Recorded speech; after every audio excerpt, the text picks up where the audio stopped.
Sa ngalan ng Ama at ng Anak at ng Espiritu Santo. Amen.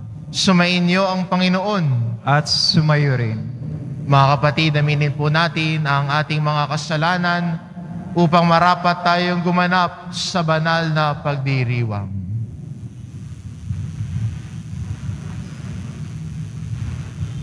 Inaamin ko sa mga pangyarihan Diyos at sa inyo mga kapatid, na lubha ako nagkasala sa isip, sa salita, sa gawa at sa aking pagkukulang.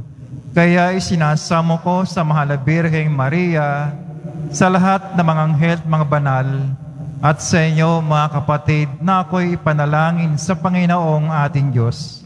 Kaawaan tayo ng makapangyarihang Diyos, patawarin tayo sa ating mga kasalanan, at patnubayan tayo sa buhay na walang hanggan. Amen. Panginoon, kaawaan mo kami. Panginoon, kaawaan mo kami. Kristo, kaawaan mo kami. Kristo, kaawaan mo kami. Panginoon, kaawaan mo kami. Panginoon, kaawaan mo kami.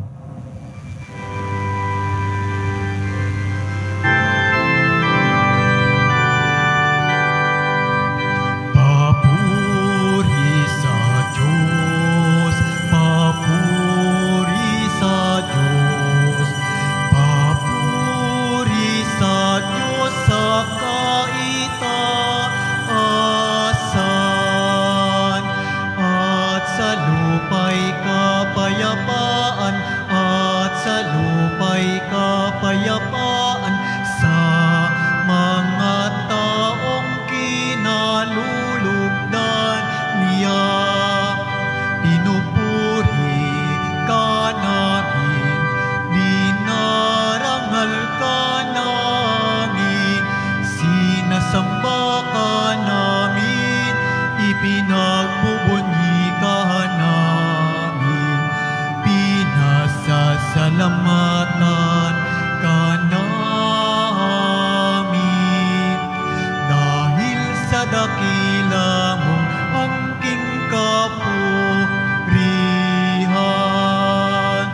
Panginoong Diyos, Hari ng langit, Diyos amang makapangyarihan sa lahat, Panginoong Jesucristo, bugtong na anak, Panginoong Diyos, Kordero ng Diyos, anak ng Ama. Ikaw na nag-aalis ng mga kasalanan ng sanlibutan. Maawa ka, maawa ka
Manalangin tayo.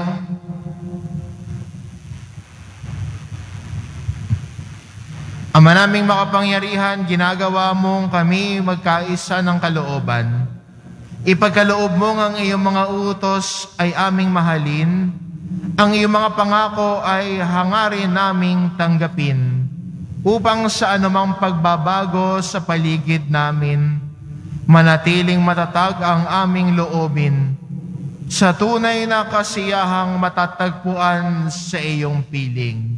Sa pamamagitan ni Hesukristo, kasama ng Espiritu Santo, magpasawalang hanggan. Amen. Magsipo muna lahat.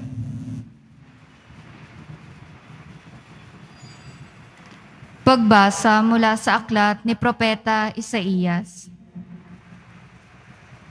Sinabi ng Panginoon kay Sabnang katiwala sa palasyo, "Aalisin kita sa iyong katungkulan at palalayasin sa iyong kinalalagyan. Tatawagin ko sa araw na iyon ang aking lingkod, si Eliakim na anak ni Helcias.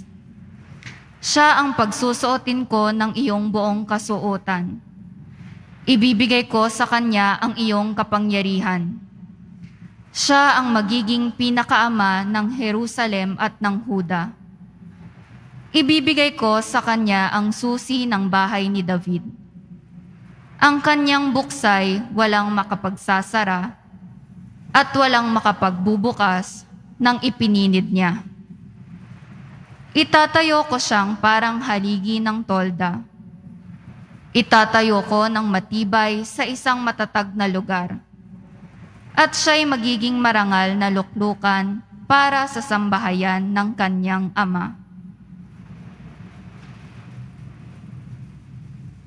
Ang salita ng Diyos. Salamat sa Diyos. Pag-ibig mo'y di kukupas, gawain mo'y magaganap. Pag-ibig mo'y di kukupas, gawain mo'y magaganap. Ako poon, buong pusong aawit ng pasalamat.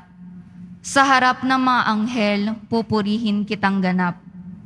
Sa harap ng iyong templo ay yuyuko at gagalang. Pupurihin kita roon, pupurihin ang iyong ngalan. Pag-ibig mo'y di kukupas, gawain mo'y magaganap. Dahilan sa pag-ibig mo at sa iyong katapatan, ika'y tunay na dakila, pati iyong kautusan. Noong ako ay tumawag, tinanggap ko ang tugon mo. Sa lakas mong itinulong ay lumakas agad ako. Pag-ibig mo'y di kukupas, gawain mo'y magaganap. Dakila man ang poong Diyos, mahal din niya ang mahirap. Kumublimay, kita niya yoong hambog at pasikat. Ang dahilan nito poon, pag-ibig mo'y di kukupas, at ang mga sinimulang gawain mo'y magaganap. Pag-ibig mo'y di kukupas, gawain mo'y magaganap.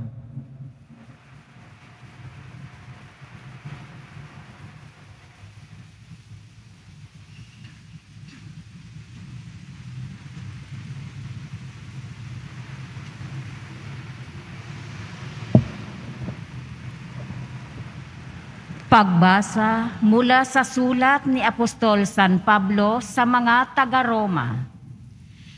Napakasagana ng kayamanan ng Diyos.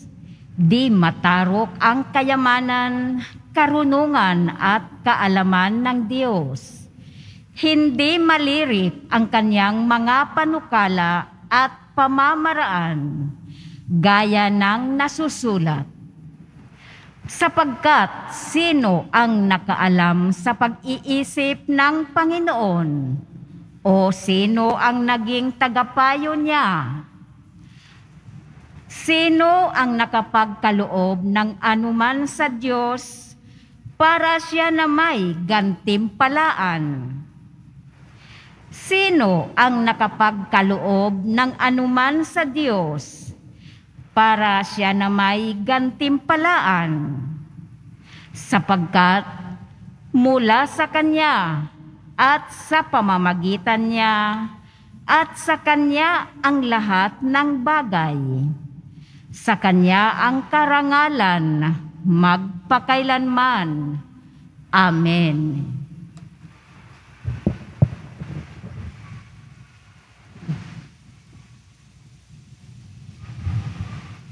Ang salita ng Diyos. Salamat sa Diyos. Magsitayo na po ang lahat.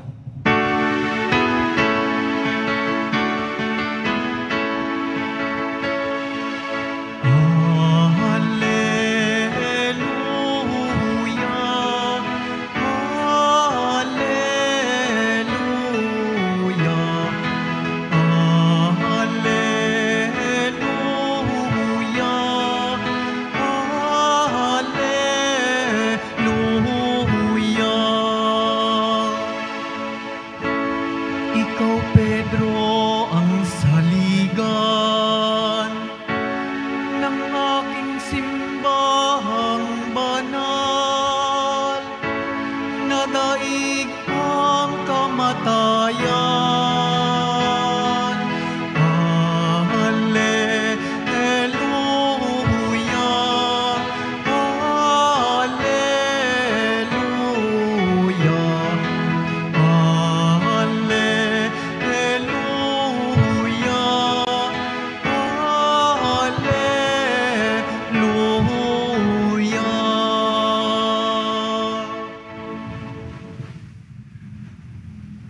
Sumainyo ang Panginoon. At sumayo rin.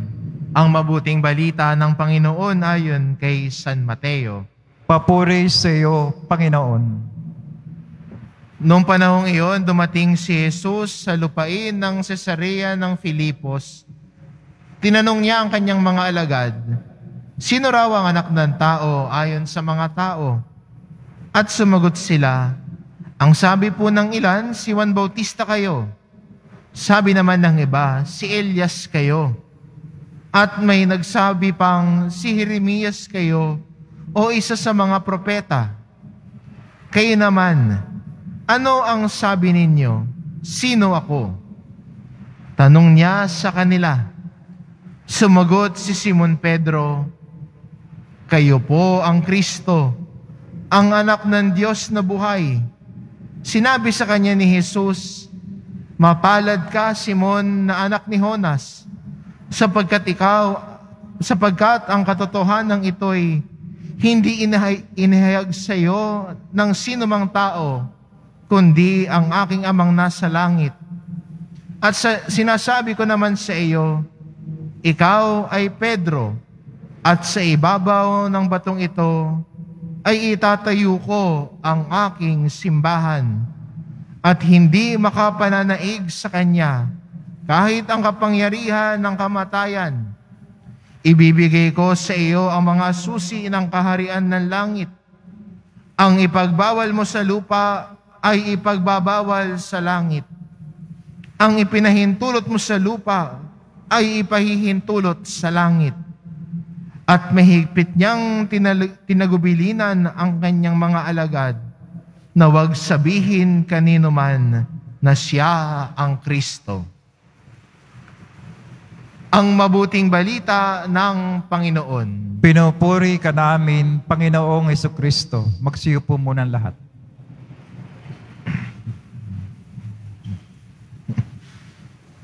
Sino ako para sa inyo? Ito po ang tanong ni Jesus sa kanyang mga alagad. At si Pedro ay sumagot, kayo po ang Kristo, ang anak ng Diyos na buhay. Tayo din po tinatanong lagi ni Jesus, sino ako para sa iyo? At maganda rin, anong isasagot natin kay Jesus sa tanong na ito? Pag tinanong tayo ngayon, anong isasagot mo kay Jesus sa tanong na, sino ako para sa iyo? Marahil ay may iba magkakapareho ng sagot. Iba naman, magkaiba ng sagot. Pero si Pedro, sa ating ebanghelyo, ang sumagot sa tanong na kayo ang Kristo. Pero ano sabi ni Jesus sa kanya? Ang sagot mong yan ay hindi dahil sa angkin mong katalinuhan, pero ang Diyos ang nagpakilala sa iyo Ang Diyos ang nagbigay sa iyo ng kaalaman na yan. Minsan tayo, mga Kristiyano, masyado tayo nakatingin sa sarili natin at inisip natin, ako may gawa niyan, ako magaling. Pero nalilimutan natin na tayo bilang mga nagmamahal sa Diyos ay umaasa sa Diyos. Di ba?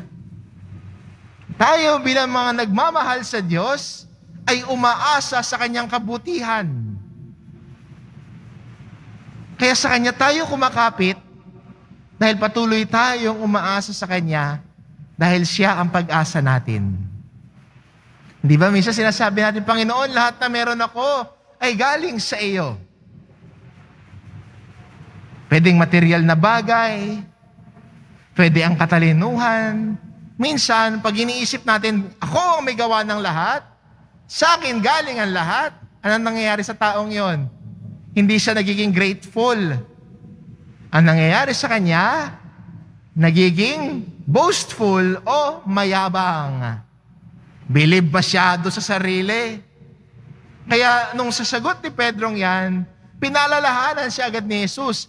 Hindi dahil sa alam mo, hindi dahil sa taglay mong kagalingan, kundi dahil sa Diyos, kaya mo nasagot yan. Tayo ho, bilang mga Kristiyano, binibigyan ba natin ng puwang ang Diyos sa buhay natin na gumalaw siya doon? Gumalaw ang Diyos sa buhay natin, gumalaw ang Diyos at patubayan lagi tayo sa ating pang-araw-araw na buhay. At sana tayo mga Kristiyano, ang maging saligan natin ay ang Poong Jesus Nazareno. Wala nang iba. Ang Poong Jesus Nazareno ang ating saligan. Siya ang ating pag-asa. Siya ang ating buhay. Kaya pag tinanong tayo ni Jesus ngayon, sino ako para sa iyo? Sana ang maisagot natin, Panginoon, ikaw ang aking saligan. Ikaw ang anak ng Diyos. Sa iyo nagmumula ang lahat ng bagay. Lahat ng meron ako, Panginoon, ay biyaya mo. Kaya pag ganun ang pagkilala natin sa Diyos, ano ang nangyayari? Kung kinikilala natin ang lahat ng bagay ay mula sa Diyos, kahit yung katalinuhan at kagalingan natin, I see my life as a life of blessing, nagiging marunong tayong magpasalamat. At ang taong marunong magpasalamat, marunong magmahal. Hindi ba? Ang taong marunong magpasalamat, marunong magmahal. Pansinin mo, pag merong isang taong ayaw magpasalamat, ang tawag natin sa kanya, maramot at sakim. Pero pag ang tao ay marunong magpasalamat sa lahat ng kanyang natanggap, siya ay marunong magmahal. Dahil kinikilala niya na hindi niya kayang mag-isa. Kinikilala niya ng lahat ng natatanggap niya ay biyaya mula sa Diyos. Kaya sana, at magandang paanyaya sa atin, na bilang mga tagasunod ng mahal na Poong Jesus Nazareno, lumago tayo sa ating pagmamahal sa kapwa natin. Lumago tayo sa ating pagmamalasakit sa bawat isa. Kung si Jesus ang saligan natin, kung si Jesus ang ating sinasampalatayanan na siya na anak ng Diyos, nakikinig tayo sa kanyang aral at utos at hinihiling natin ang grasya na tularan ng kanyang halimbawa. Di ba? Hinihiling natin ang grasya ng Diyos na tularan ang kanyang halimbawa. Nang buong puso talaga akong maging tagasunod ni Kristo Jesus. Gusto mo maging tagusunod ni Kristo? Hingin ang grasya na tularan ang kanyang halimbawa. Kung babalikan po natin ang Ebanghelyo ho ni San Juan, anong sabi ho ni San Juan doon? Sinabi ho ni Jesus sa Ebanghelyo ni San Juan, malalaman ng buong mundo na kayo'y mga alagad ko kung magmamahalan kayo. Kaya ang tatak natin, Kristiyano, ay ang tatak ng pag-ibig ng Diyos. Ang dugo ng Diyos, nung inalay niya ang sarili niya sa krus, na nagbigay sa atin ng kaligtasan, ay ang tanda ng pagmamahal ng Diyos para sa atin. Tayo din po ay inaanyayahan na tumugon sa Diyos na may pagmamahal. Kasama din noon ang ating pagmamahal sa kapwa natin. Kung si Jesus ang lahat-lahat para sa atin, tutugon tayo sa Kanya ng may pagmamahal. Kung si Jesus ang ating saligan ng pananampalataya natin, tutugon tayo sa Kanya ng may pagmamahal. Kaya, magandang tanong, sino si Jesus sa iyo? Paano ka tutugon? Paano mo susundin si Jesus? Ang sagot, nasa iyo. Amen.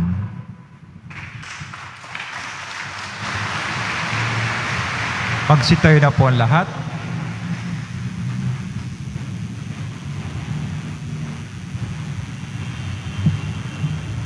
Sumasampalataya ako Sa Diyos amang makapangyarihan sa lahat, na may gawa ng langit at lupa. Sumasampalataya ako kay Jesucristo, iisang anak ng Diyos, Panginoon nating lahat. Nagkatawang tao siya, lalang Espiritu Santo. Ipinanganak ni Santa Mariang Birhen, pinagpakasakit ni Poncio Pilato, ipinako sa krus, namatay, inilibing, nanahog sa kinaroroonan ng mga yumao, nang may 3 araw na buhay na maguli, umakyat sa langit, naluluklok sa kanan ng Diyos amang makapangyarihan sa lahat. Doon magmumulang paririto at huhukom sa nangabubuhay at nangamatay na tao. Sumasampalataya man ako sa Diyos Espiritu Santo, sa banal na simbahang Katolika, sa kasamahan ng mga banal, sa kapatawaran ng mga kasalanan, sa pagkabuhay na maguli ng namatay na tao, at sa buhay na walang hanggan. Amen. Mga minamahal ko mga kapatid, inahabili ni Jesus ang susi ng kaharian kay Pedro upang manatili ang mga alagad sa pag-ibig at pagkakaisa. Dumulog tayo sa Ama upang patuloy niyang gabayan ang kanyang simbahan. Dumalangin tayo. Ama naming tapat, dinggin mo kami. Ama naming tapat, dinggin mo kami. Patuloy nawang maging gabay ang Santo Papa, mga obispo, mga pari at mga diakono, na humalili kay Pedro at sa mga apostol sa sambayanang Kristiyano sa pamamagitan ng pagtuturo at pagsasabuhay ng tamang aral at moralidad. Manalangin tayo. Ama naming tapat, dinggin mo kami. Tularan nawa ng mga namumuno sa pamahalaan si Kristo sa kanyang pagsisikap na labanan at iwaksi ang kapangyarihang dulot ng kamatayan at kasamaan. Manalangin tayo. Ama naming tapat, dinggin mo kami. Maisabuhay at maipahayag nawa ng mga guro, mga katikista, at mga mag-aaral ang mabuting balita at tanggapin si Kristo bilang batong saligan at haligi ng kanilang pamilya at komunidad. Manalangin tayo. Ama naming tapat, dinggin mo kami. Makatagpo nawa ng bagong sigla ang mga nawawala ng pag-asa mga lubos na nangangailangan at mga may sakit sa kanilang pagtitiwala sa Diyos, gayon din sa kalinga mula sa mga mabubuting tao. Manalangin tayo. Ama naming tapat, dinggin mo kami. Magningning nawa ng walang maliw ang liwanag na hatid ng muling pagkabuhay ni Kristo sa mga kapatid naming yumao na at naghihintay sa buhay na walang hanggan. Manalangin tayo. Ama naming tapat, dinggin mo kami. Sa ilang sandali ng katahimikan, ating ipanalangin ang iba pang mga pangangailangan ng ating pamayanan, pati na rin ang ating pansariling kahilingan. Manalangin tayo. Ama naming tapat, dinggin mo kami.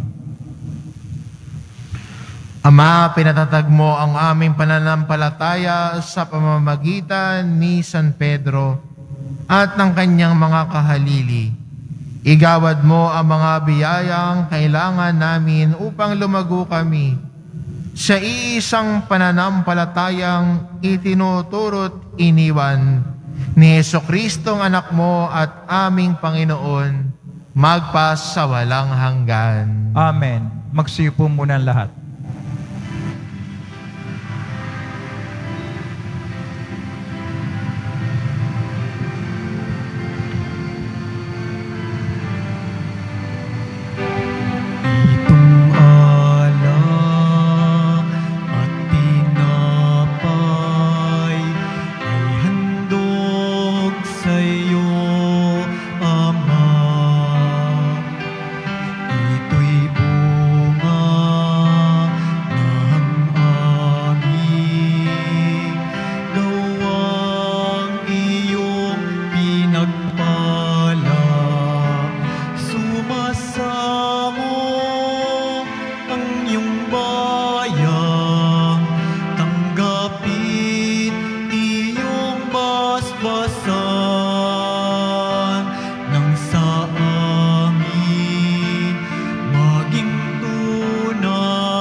Stay na po lahat. Manalangin kayo mga kapatid, upang ang paghahain natin ay kalugdan ng Diyos amang makapangyarihan. Tanggapin nawa ng Panginoon itong paghahain sa iyong mga kamay, sa kapurihin niya at karangalan, sa ating kapakinabangan at sa buong sambayang banal.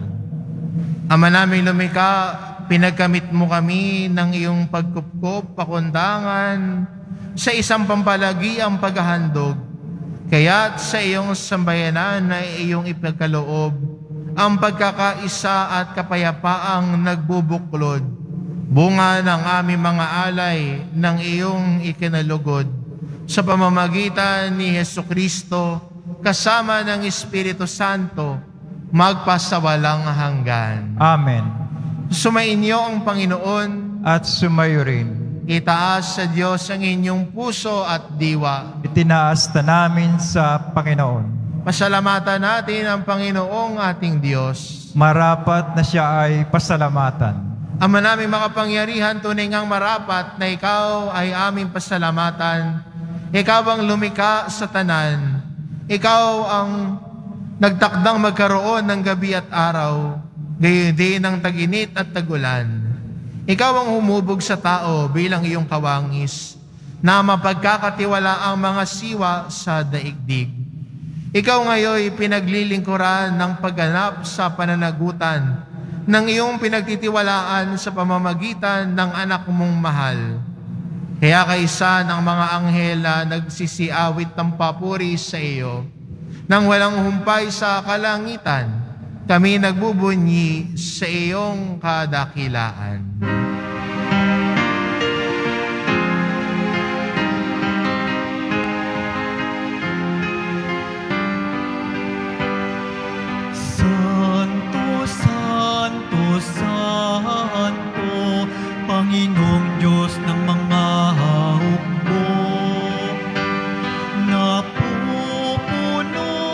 ang langit at lupa ng kadakilaan mo. Hosana, Hosana sa kaitaasan,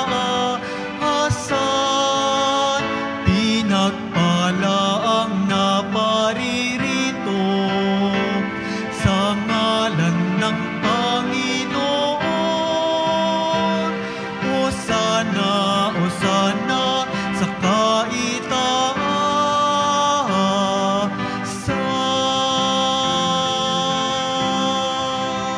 Magsilod po ang lahat.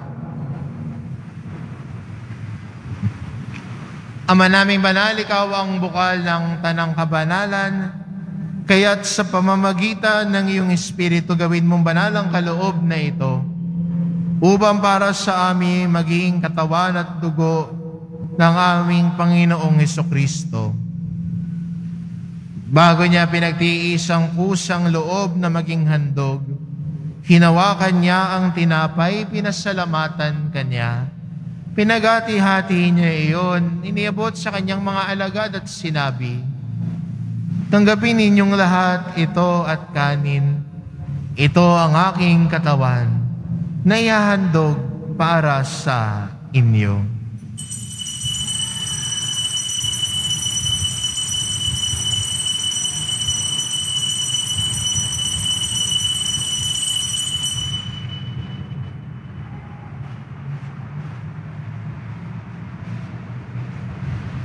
Gayon din naman na matapos ang hapunan, hinawakan niya ang kalis, muli kanyang pinasalamatan.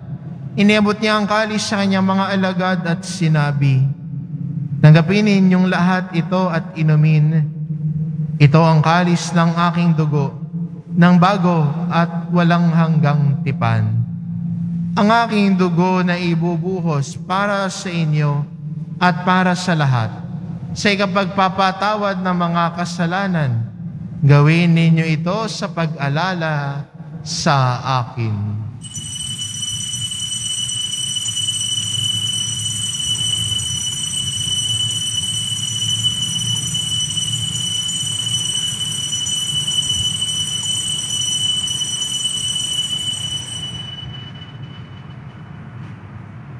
Mag-stay na po lahat. Ipagbunyi natin ang misteryo ng pananampalataya. Si Kristo'y namatay, si Kristo'y nabuhay, si Kristo'y babalik sa wakas ng panahon. Ama, ginagawa namin ngayon ang pag-alala sa pagkamatay at muling pagkabuhay ng iyong anak. Kaya't inaalay namin sa iyo ang tinapay na nagbibigay buhay at ang kalis na nagkakaloob ng kaligtasan. Kami nagpapasalamat dahil kami iyong minarapat na tumayo sa harap mo para maglingkod sa iyo. Isinasamo namin kaming magsasalo-salo sa katawan at dugo ni Kristo ay mabuklod sa pagkakaisa sa pamamagitan ng Espiritu Santo. Ama, lingapin mo ang iyong simbahang laganap sa buong daigdig. Puspusin mo kami sa pag-ibig, kaisa ni Francisco na aming Papa at ni Jose na aming Obispo at ng Tanang Kaparian.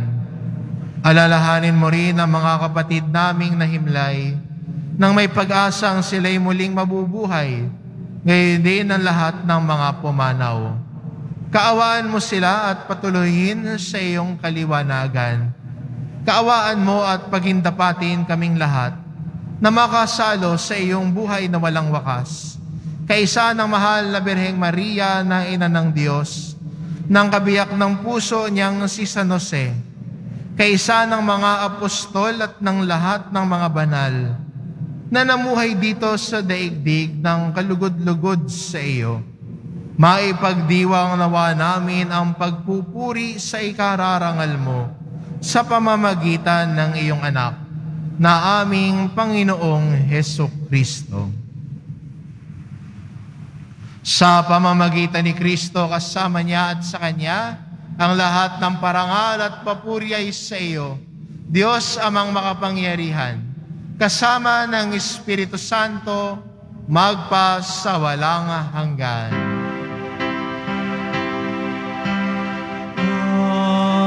Amen.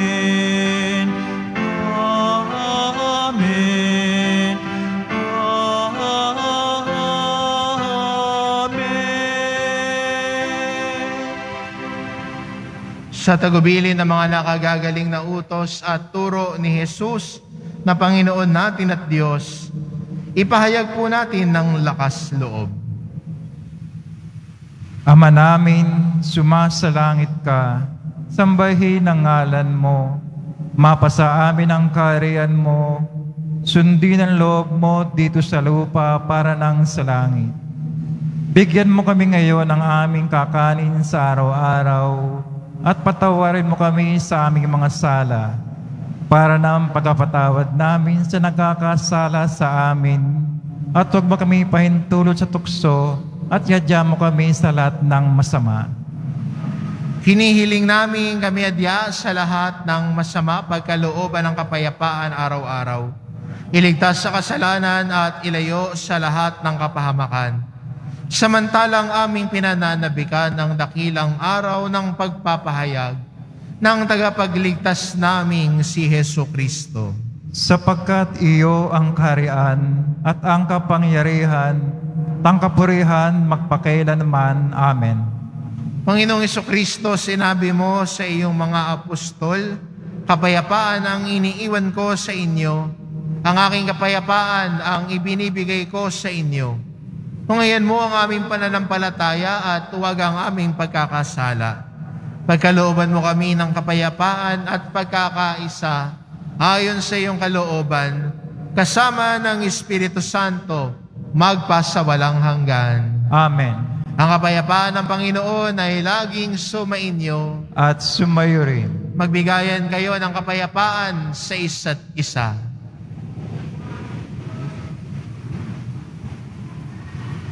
Kordero ng Diyos na nag-aalis ng mga kasalanan ng sanlibutan, maawa ka sa amin. Kordero ng Diyos na nag-aalis ng mga kasalanan ng sanlibutan, maawa ka sa amin. Kordero ng Diyos na nag-aalis ng mga kasalanan ng sanlibutan, ipagkaloob mo sa amin ang kapayapaan. Magsilod po ang lahat.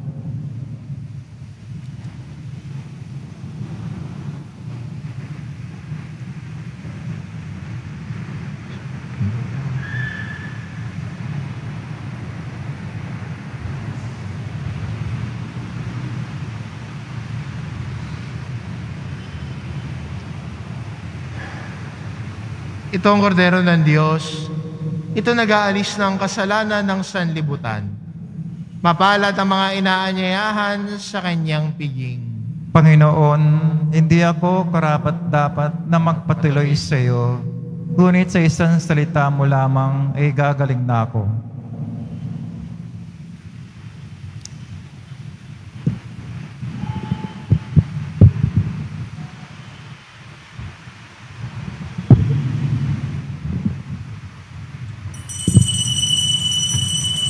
Para sa lahat ng tatanggap ng banal na komunyon, sasagot po tayo ng Amen.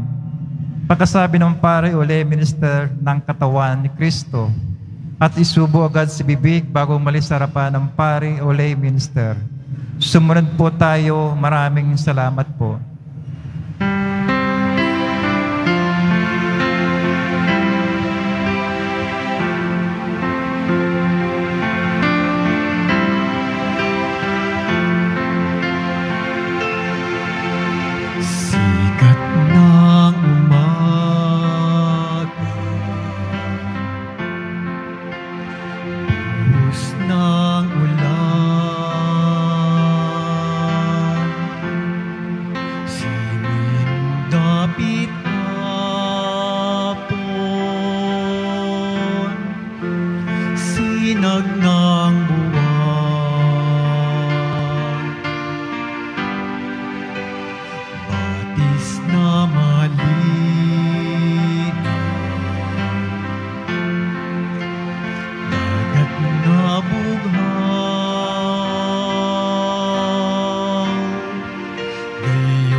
Ipinagbibigay alam po sa lahat na ang pahalik sa likod ng altar ng imahe ng Poong Jesus Nazareno ay pansamantala munang nakasara sa kadahilanan na magbibigay daan sa mga gagawing paglilinis at pagsasaayos ng paglalagyan ng imahen.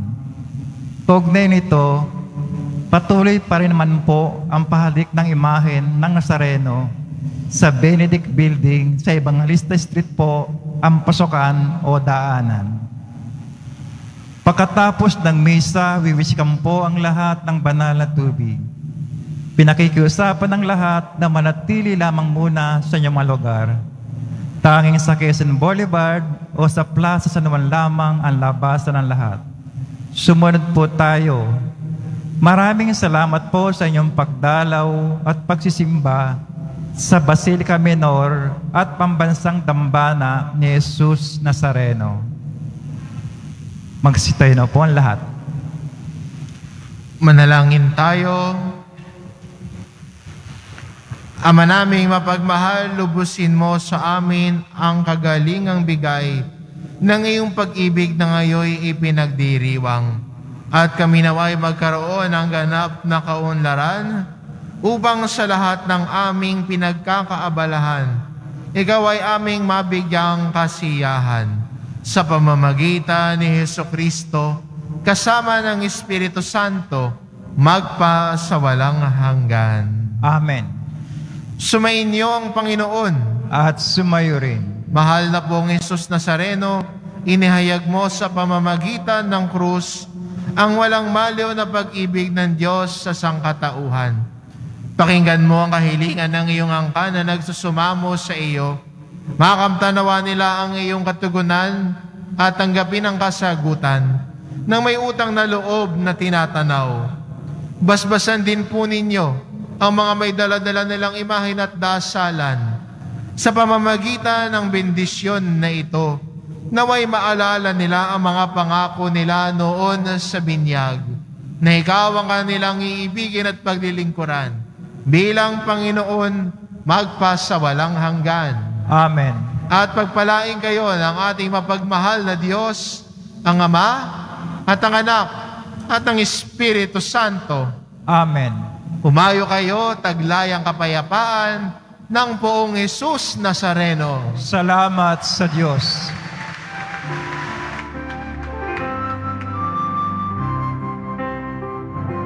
Nuestro Padre Jesus Nazareno, sinasamba ka namin, pinipinto ka namin, aral mo ang aming buhay at kaligtasan. Nuestro Padre Jesus Nazareno, iligtas mo kami sa kasalanan. Ang krus mong kinamatayan ay sagisag ng aming kaligtasan.